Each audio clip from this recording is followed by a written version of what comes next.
얼마 전에 유행했던 노래 중에 이런 노래가 있습니다.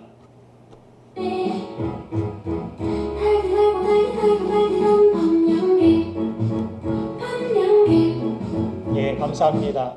예. 제가 개인적으로 밤양갱을 아주 좋아하기 때문에 이 노래가 들렸을 때 확 와닿았습니다. 어떻게 이런 소재를 가지고 노래를 만들 생각을 했을까? 그런데 문득 노래를 듣다가 말씀도 우리에게 이렇게 달디 달면 얼마나 좋을까 생각을 해보았습니다. 여러분들 요즘 말씀의 맛이 어떻게 느껴지십니까? 한 시편 기자는 말씀의 맛을 이렇게 고백한 적이 있습니다. 우리의 고백이 되기를 간절히 바라며 함께 말씀을 읽어보겠습니다. 시편 119편 103절 말씀입니다. 시작. 내 말씀의 맛이 내게 어찌기를 할지요 내 입의 꿀보다 더하니이다. 아멘. 오늘 본문 말씀 에스겔서 3장 3절에서도 보면 하나님께서 에스겔에게 두루마리 즉 말씀을 먹이시는데 에스겔이 그 맛을 보고서 이렇게 감탄하며 고백합니다. 한번 같이 읽겠습니다. 시작.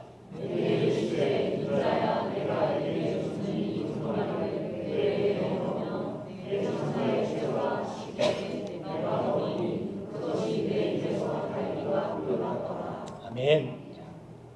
달고 달디 달디단 꿀말씀, 그것이 하나님의 말씀이었다라고 그가 고백하고 있었다라는 것입니다. 저는 이 말씀을 읽으면 꼭 그런 생각이 듭니다. 내가 어떻게 설교를 하면 듣는 청중들에게 꿀잼 설교가 될 수 있을까? 여러분, 제가 어떻게 설교를 하면 여러분들이 꿀잼 설교로 받아들일 수 있겠습니까? 전에 미국에서 제가 대장금 드라마를 재미있게 보면서 그때는 뭐 TV로 이렇게 나오는 것이 아니고 한인 마켓에 가서 비디오 가게에서 더빙된 비디오를 빌려다 보았습니다. 아내가 그곳에서 일을 하고 있었기 때문에 뭐 공짜로 빌려오기는 했지만 그 드라마를 재미있게 보면서 문득 아내에게 그런 질문을 했던 적이 있습니다. 여보, 설교를 어떻게 하면은 저렇게 재밌을 수 있을까? 다음 설교가 기대될 수 있을까? 다음 회가 기다려지고 다음 내용이 또 기다려지는 이렇게 재미난 설교를 어떻게 하면 할 수 있을까? 그렇게 물었습니다. 그러면 말이라도 여보, 당신 설교도 재밌고 좋아 이렇게 해주면 얼마나 좋습니까? 근데 팩폭 아시죠? 당신은 이렇게 얘기를 해서 재밌는 얘기마저도 재미없게 만드는 재주가 있다.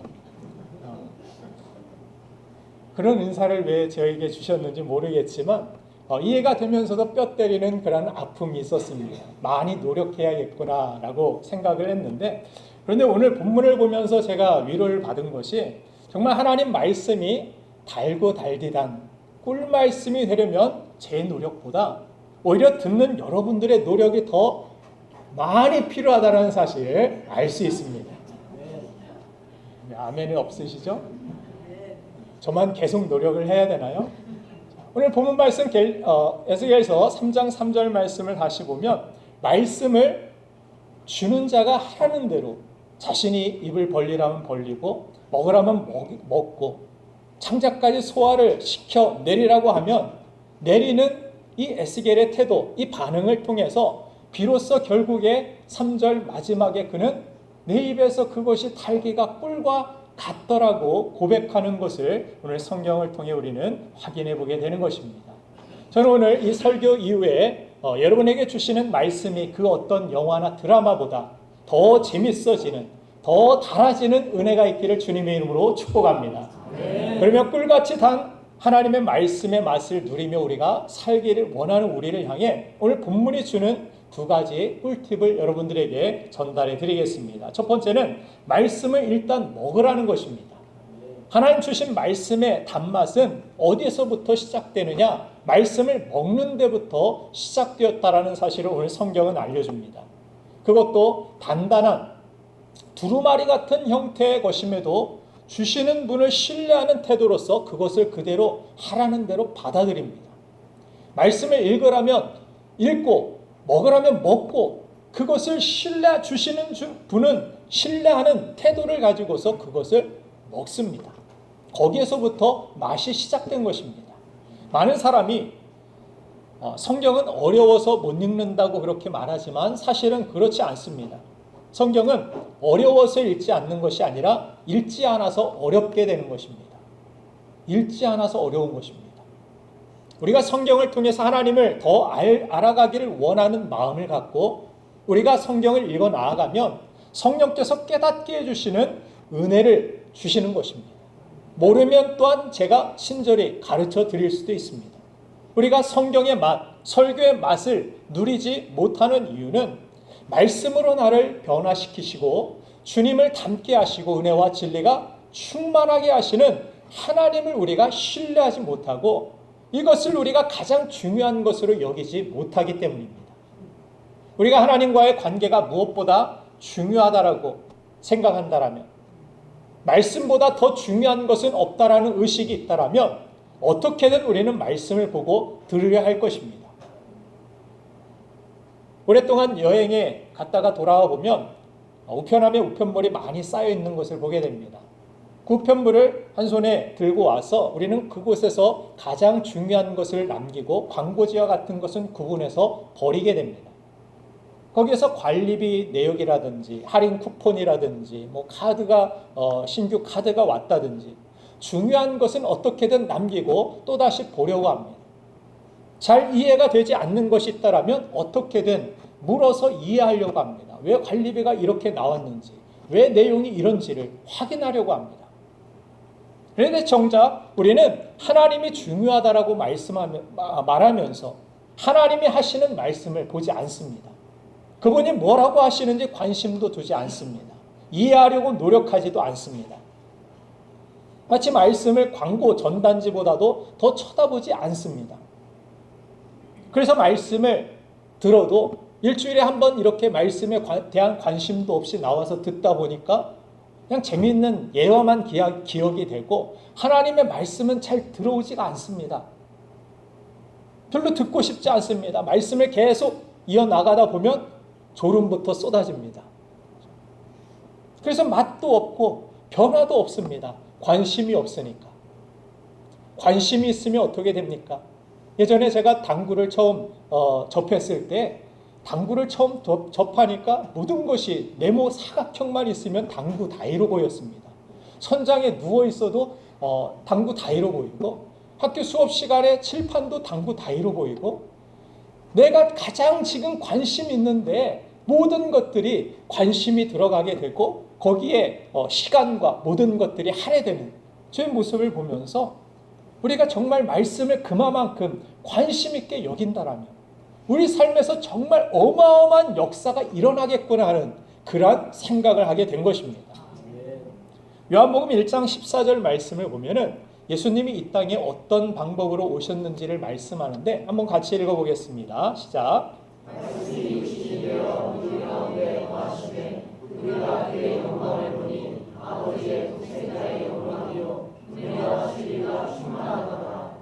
아멘.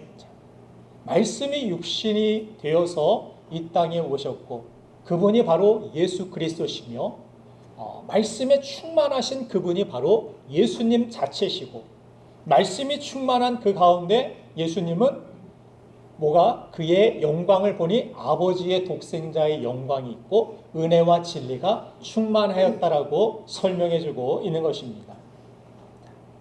말씀이신 예수님, 말씀 자체이신 그분 안에 충만한 말씀이 있어서 은혜와 진리가 충만할 뿐만이 아니라 독생자 예수 그리스도 하나님의 아들의 그 영광이 드러났다라고 말씀하고 있습니다.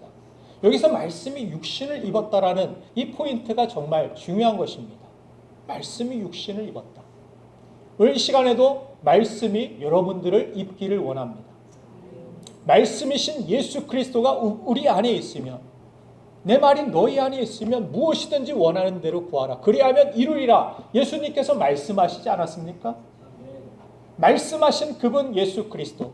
하나님의 말씀을 두고 우리가 그 말씀을 붙들고 기도할 때 놀라운 하나님의 응답이 하나님의 역사가 우리 삶 가운데 펼쳐지게 된다는 것입니다. 미국의 성서 신학자인 로버트 홀랜드라는 그런 분이 계십니다. 형성을 위한 거룩한 독서라는 책에서 그가 이런 말을 했습니다. 모든 인간은 하나님이 말씀하여 존재하게 된 말이다. 모든 인간들은 하나님이 말씀하여 존재하게 된 말이다. 알쏭달쏭하죠? 모든 피조물은 원래 무엇으로 창조되었습니까? 하나님의 말씀으로. 해가 있으라면 해가 있고, 이 모든 궁창이 있으라면 궁창이 있고, 말씀에 순응함으로 이 세계가 지어졌음을 성경은 말씀합니다. 그리고 마지막 날 인간이 창조될 때에도 말씀으로 모든 것들을 지으신 그 재료들을 통하여 하나님의 호흡, 하나님의 영을 불어 넣어주심으로 인간이 생명이 되었다라고 성경은 말씀해 줍니다. 그래서 모든 인간은 하나님이 말씀하여서 존재하게 된 말이라는 것입니다. 모든 피조물은 원래 하나님의 말씀으로 창조되었기 때문에 우리 인간 안에도 원래 하나님의 말씀의 흔적들, 말씀이 있다라는 것입니다. 그런데 우리 안에 있었던 이런 거룩한 말씀이, 이 창조의 말씀이 사탄의 말에 의해서 죄의 영향력을 받게 되었다라고 이야기합니다. 원래는 하나님의 거룩한 말씀만을 가지고 살았는데 사탄이 다가와서 사탄의 말로 하나님의 말씀을 왜곡시켜 버립니다. 죽을까 하노라. 하나님이 정령 죽으리라 말씀하신 것들을 자꾸 말씀을 왜곡시킵니다. 그래서 우리 안에 있어야 할 하나님의 말씀이 뒤틀리고 왜곡되어져 버린 것, 그것이 바로 죄라는 것입니다.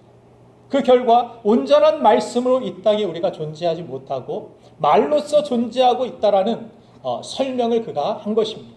말씀이 성육신하신 예수님 안에는 온전히 하나님의 말씀이 있지만 죄악된 인간 우리 속에는 뒤틀려버린 하나님의 말이 있을 뿐이다. 그런데 바로 그것이 예수님과 우리와의 차이라고 말씀합니다. 예수님은 말씀이 성육신하여 충만하여 이 땅에 오셨다. 그래서 하나님의 뜻을 이루고 하나님의 독생자 예수 그리스도의 영광을 나타냈다. 그러나 우리는 뒤틀려버린 그런 말을 가지고 이 땅에 살아가고 있다. 그래서 이제부터 우리가 해야 할 일은 무엇이냐? 왜곡되어지고 뒤틀려져 있는 하나님의 말이 본래 의도하신 하나님의 말씀이 되게 하는 것. 그것이 바로 우리가 해야 할 순종이라는 것입니다.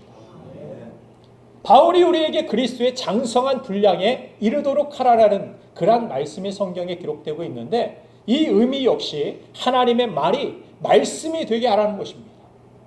그리스도의 장성한 분량은 무엇입니까? 예수 그리스도는 말씀이십니다. 말씀 그 자체, 온전한 말씀의 뜻을 따라서 순종하시고 십자가를 지신 예수님. 그리스도의 장성한 분량에 이르게까지 하기 위하여서 하나님의 말이 단순히 아니라 말씀이 되게 하는 것. 그러면 이 거룩한 일이 우리 안에 어떻게 일어날 수 있겠는가? 홀랜드라는 사람이 계속 이런 조언을 합니다. 우리 안에 있는 하나님의 말이 하나님의 말씀에 의해서 형성되는 것을 우리가 허락함으로써, 우리를 내어줌으로써 이루어지게 된다.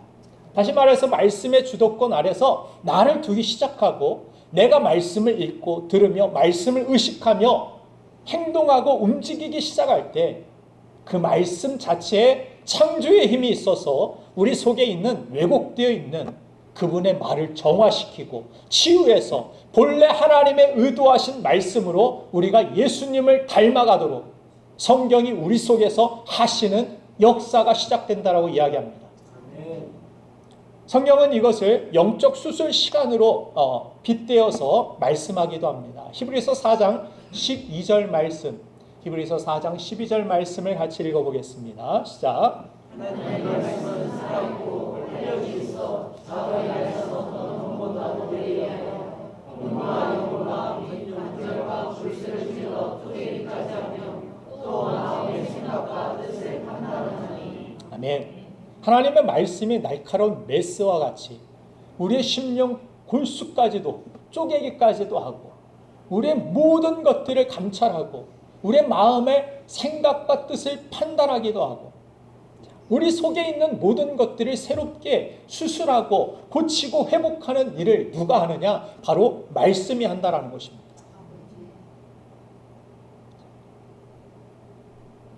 성경을 읽고 우리가 들으면 성경이 우리 속에 본래 주셨던 말씀이 되게 하셔서 하나님 말씀 자체이신 예수님과 같게 고쳐내시는 작용을 말씀이 한다라는 것입니다.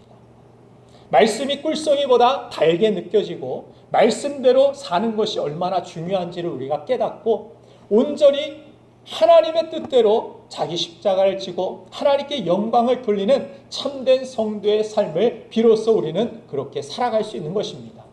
사랑하는 여러분들, 그러므로 여러분들 결단하십시오. 말씀을 이제부터 읽기로, 또 설교를 열심히 들으시기로, 그 말씀을 여러분들 음미하시고 묵상하시고 살아가시길 바랍니다. 우리가 미슐랭 음식을 먹게 된다라면 여러분들 대충 먹고 그냥 뭐 말지하고 가겠습니까? 아니면은 이 순간을 잊을 수가 없어. 사진하고 샵하고 뭐 미슐랭하고 뭐 최고의 순간 막 이렇게 여러분들 태그 걸고 그러지 않겠습니까? 그러면서 그 음식을 어떻게 하면 조금이라도 더 음미할 수 있을까? 조금이라도 더 느껴볼 수 있을까? 여러분들 하나님의 말씀도 그렇게 그냥 뭐 대충 읽어버리고 말고 그냥 시간 지켰으니까 오늘 나 할 일 다 했어 뭐 하나님 앞에 그런 의무적인 모습이 아니라 하나님의 말씀이 내 안에 모든 더러운 것들을 새롭게 거룩하게 정화시키시고 하나님이 기뻐하시는 거룩한 하나님의 말씀이 되게 하시고 하나님의 뜻을 이루게 하시는 그러한 능력을 주시고 우리를 예수님 닮아가게 하시는 그러한 놀라운 회복과 변화의 역사가 일어날 줄 믿고 하나님의 말씀을 읽으시고 들으시고 묵상하는 우리가 되기를 간절히 바랍니다. 주께서 그 말씀을 통하여 복되게 하실 것입니다. 두 번째, 마지막으로 한 가지 더 꿀같이 단 말씀의 맛을 누리기 위한 꿀팁은 바로 말씀을 삼켜야 한다는 것입니다. 어떤 연예인이 자신의 다이어트 경험을 얘기하는데 자신은 다이어트 할 때 음식을 막 이렇게 열심히 먹고 씹고 삼키지는 않고 뱉었다라는 것입니다. 그래서 음식물이 뱃속에 들어간 적이 한 2달 동안 없었다라고 고백합니다. 그래서 겉으로 보기에는 살도 빠지고 얼굴선도 가림해지고 멋져 보였는데 속으로는 점차 골병이 들어가면서 공연을 다니다가 쓰러져서 죽다가 살아난 그런 경험이 있었다라고 다시는 그런 다이어트를 하고 싶지 않다라고 그런 간증을 하는 걸 들으면서 우리가 말씀을 이렇게 듣고 있지는 않는지 생각해 보게 되었습니다. 오늘 보면 3절에서 먹는 것뿐만이 아니라 심지어 구체적으로 그런 설명을 주십니다. 창자까지 내려보내라고 구체적으로 말씀을 하고 있습니다. 그냥 입에 넣으면 그냥 삼켜서 뭐 알아서 내려가겠죠가 아니라 그냥 입에 넣고 뱉을 수도 있다는 것입니다. 이건 내 입맛에 안 맞는 말씀입니다. 내 생각과는 다른데, 내 해석과는 다른데 하나님의 말씀을 내 입맛에 따라 재단하고 또한 버리면서 그렇게 내 영혼은 병들어가고 있는 우리 자신의 모습을 우리는 발견해 봐야 된다는 것입니다. 오늘 본 말씀에서도 보면 신기하게도 말씀이 먹는 순간 대부분 미각은 혀에 있지 않습니까? 입안에. 그런데 창자까지 내려가고 나서 그 입에서 단맛이 느껴졌다라고 그가 고백하고 있는 것을 우리는 볼 수 있습니다. 이것이 바로 믿음이기 때문입니다. 여러분들 믿음이란 무엇입니까? 내가 다 알고 이해되고 내 생각과 맞으면 내가 가겠습니다. 이것이 믿음이 아닙니다. 이것은 순종이 아닙니다. 이것은 내 뜻에 순종하는 것이죠. 그러나 그것이 두루마리 형태든 어떤 형태든 그것이 내가 입맛에 맞든 맞지 않든 나에게 주시는 그분의 뜻이 있음을 믿고 그것을 그대로 받아들이고 그리고 나서 그 하라 하시는 대로 창자까지도 그것을 내려보내니 그제서야 지나고 나니까 꿀과 같이 꿀보다도 더 달구나. 그 말씀이 그 뜻하신 바가 얼마나 정말 귀하고 영광스러운 것인지를 지나고 나서야 알게 되는 것. 이것이 바로 믿음의 세계인 것입니다. 아브라함에게 하나님께서 갑자기 찾아오셔서 너 본토 친척 아비의 집을 떠나. 내가 내게 지시할 땅으로 가. 그 시족사회, 부족사회, 고대 사회에서 자신의 동네 떠나는 것은 이것은 목숨을 버리는 행위하고 같습니다. 예전에도 시골 마을들 보면은 임시집안끼리 모여 살고 이씨 집안끼리 모여 살고 자, 이렇게 모여 살면서 다른 동네 지나가면은 텃세를 부리기도 하고 막 패싸움들이 많이 일어났습니다. 동네 청년들끼리. 그죠? 그런데 자기 동네 주변도 아니고 머나먼 곳 어디로 갈지도 모르는 곳을 따라서 본토 친척 아비집까지 다 떠나가지고 가라는 그 말씀 가지고 그게 이해가 됐을까요? 또한 가다 보니까 아들도 생겼는데 아들 이삭을 모리아산에 가서 제단에 제물로 드리라. 내 입맛에 이게 맞을까요? 내 생각에? 이건 맞지가 않는 말씀이고 정말 이 말씀은 나에게 합당하지 않는 것 같은 그러한 생각이 들었을 것입니다. 그럼에도 불구하고 지나고 나니까 하나님께서 아들 대신 준비하신 그 재물이 있음을 깨닫게 됐고 하나님의 말씀을 들고 나아가다 보니까 내 생각대로 기근이 왔을 때 내려갔을 때는 거짓말과 죄만 있었고 부끄러움과 수치만 당했지만 말씀을 따라서 나아갔을 때 그곳에서 하나님께서 오히려 양떼가 더 많게 하시고 풍성한 은혜를 주시고 롯과 분리해져야 될 정도로 하나님께서 놀라운 축복과 은혜를 더하셨음을 성경은 보여주는 것입니다. 그 재산뿐만이 아니라 재산이 중요한 것이 아니라 그보다 더 중요한 것은 그가 믿음의 조상이 되었다는 것입니다. 하나님 말씀에 따라 나아갑니다. 성경에서 출애굽기를 보면은 바로와 또한 모세의 그러한 극심한 어떤 말씀에 대한 태도를 성경은 분명히 보여줍니다. 바로는 10가지 재앙을 당하면서도 계속해서 하나님께서 내 백성을 보내라는 말씀에 순종하지 않습니다. 계속해서 또 거역하고 또 거역하고 어떻게 해서든 하나님 말씀을 피하여 살려고 합니다. 자신의 장자가 자신의 가장 사랑하는 것을 잃어버리고 나자 그때서야 내어주지만 그리고 나서도 또 따라오는 이 바로의 패역한 모습을 성경은 보여줍니다. 많은 것을 가졌지만 그 모든 것들을 그 홍해에 다 수장시켜버리고 다 잃어버리게 되고 그가 가진 모든 것들을 하나님의 말씀을 거역함을 통하여서 그의 결말이 얼마나 황폐하게 되었는지를 보여줍니다. 그러나 반면에 모세는 어떻습니까? 연약한 연로한 그 나이 많은 모세를 하나님께서 부르셔서 바로에게 가라. 내 백성을 구원해내라. 처음에는 못하겠다라고 내 능력이 부족하고 내가 혀가 둔하고 뻣뻣하고 여러 가지 핑계를 많이 대지만 그러나 결국에 그래도 순종하여 나아가니까 어떤 일이 벌어집니까? 놀라운 기적이 일어납니다. 홍해가 갈라집니다. 하나님의 구름기둥과 불기둥이 그들을 인도하여 내기 시작합니다. 하나님의 역사와 영광을 하나님의 승리를 광야에서 체험하는 그 모습 무엇이 있습니까? 바로 순종이 있었다는 것입니다. 이것이 바로 믿음이라는 것입니다. 믿음의 세계는 그래서 내가 알지 못하지만 내가 다 이해하지 못하지만 내 입맛에 맞지 않지만 하나님이 오늘 나에게 주시는 말씀 이 말씀을 나에게 주시는 것으로 받아들이고 내가 이 말씀을 가지고 품고 어떻게 살아갈 수 있을까? 어떻게 순종해야 될까? 이렇게 살아가는 것 이것이 말씀을 우리가 먹는 것, 삼키는 것이라고 설명할 수 있는 것입니다. 여러분들 미니 시리즈 드라마 가끔 재밌는 것들이 있죠. 그 미니 시리즈 드라마가 재밌는 이유는 무엇입니까? 몇 편 보고는 끝을 알 수 없기 때문이 아닐까 생각합니다. 첫 편을 봤는데 뭔가 호기심을 불러일으킵니다. 두 번째 봤는데 내가 생각했던 것과는 뭔가가 다른 방향으로 막 흘러갑니다. 그럼 더 큰 우리가 호기심을 느끼게 됩니다. 만일 미니 시리즈가 시작됐는데 1부에서 결말을 다 안다라면 다음 것을 보겠습니까? 재미가 없어지겠죠.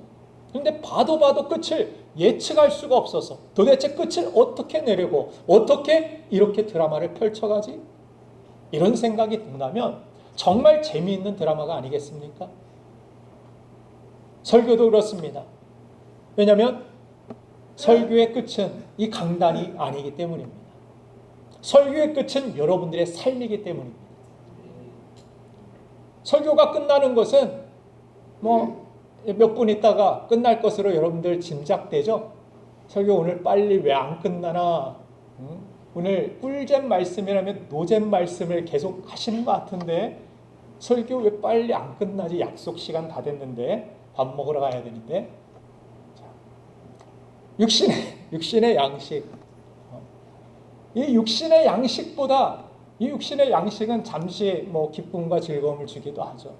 그러나 하나님의 말씀, 하나님의 양식은 우리가 육신적으로도 위가 비고 화면 뭔가를 채워야겠다라는 그러한 느낌을 받습니다.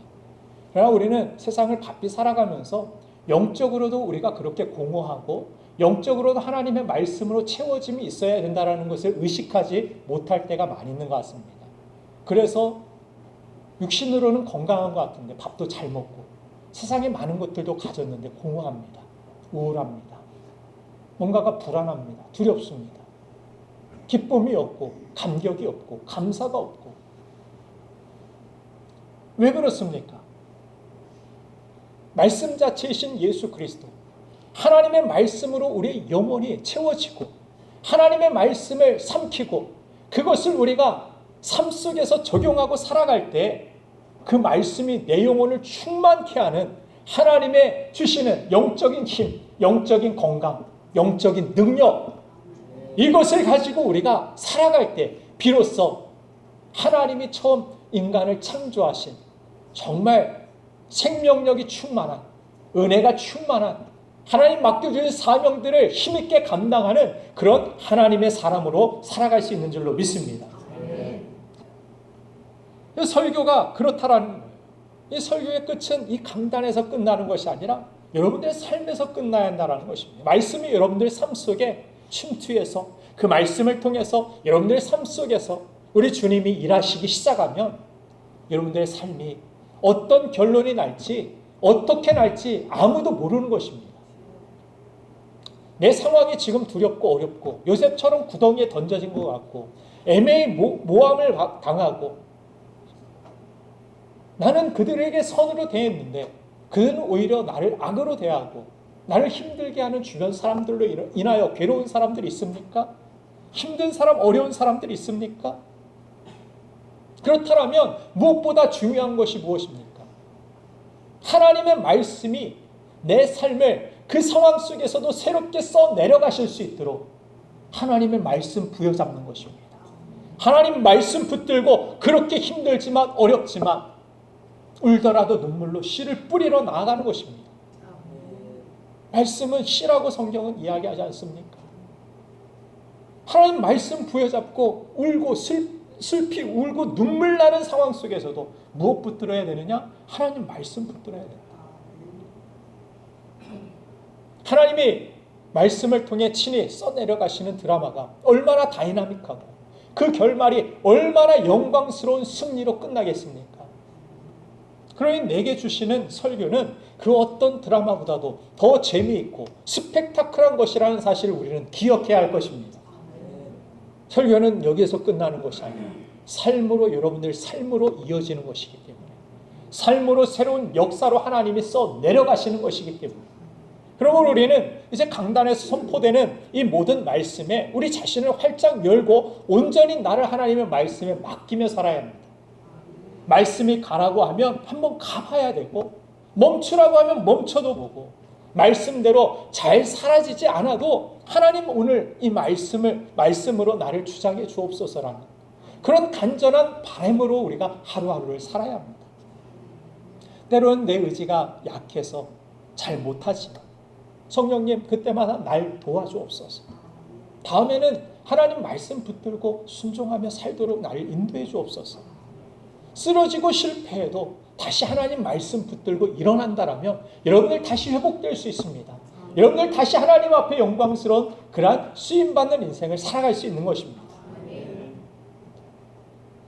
그렇게 하나님의 말씀을 붙들고 주신 말씀이 내 삶에 역사하는 삶을 살게 하옵소서라는 그러한 소망 가지고 하루하루를 살아보자는 것입니다. 그렇게 자꾸 하나님 말씀 앞에 우리가 서게 되면 우리의 집도이가 되시는 하나님께서 우리를 말씀으로 고쳐내신다라는 것입니다. 누구처럼? 예수님처럼. 예수 그리스도 형상을 닮게 하시고. 그래서 수술할 때 환자가 중요한 것은 무엇입니까? 환자를 먼저 무엇부터 하죠? 마취부터 시키죠. 큰 수술일수록. 환자가 꼼짝 못해야지 수술하는데 막 칼을 짚고 막 갑자기 일어나고 그런다라면 이 수술이 제대로 이루어질 수가 없습니다. 죽은 사람처럼 가만히 내 모든 걸 집도이에게 맡겨야만, 그 순서에 맡겨서 모든 걸 내어드려야만 살아갈 수 있듯이, 하나님의 말씀이 선포될 때 우리가 해야 할 일은 무엇입니까? 그 말씀 앞에 내가 죽고 그 말씀이 나를 마음껏 나를 주장하시고 원하시는 대로 나를 수술하실 수 있도록 내 의지, 내 생각, 내 감정, 내 계획 다 죽고 말씀을 따라 내가 움직일 때 하나님이 내 인생에 가장 아름답고 축복된 드라마를 써 내려가실 것입니다. 나를 주님의 형상대로 빚으실 것입니다. 그래서 아까 본 우리 요한복음 1장 14절 말씀에 은혜와 진리가 충만하더라 이렇게 말씀하고 있죠.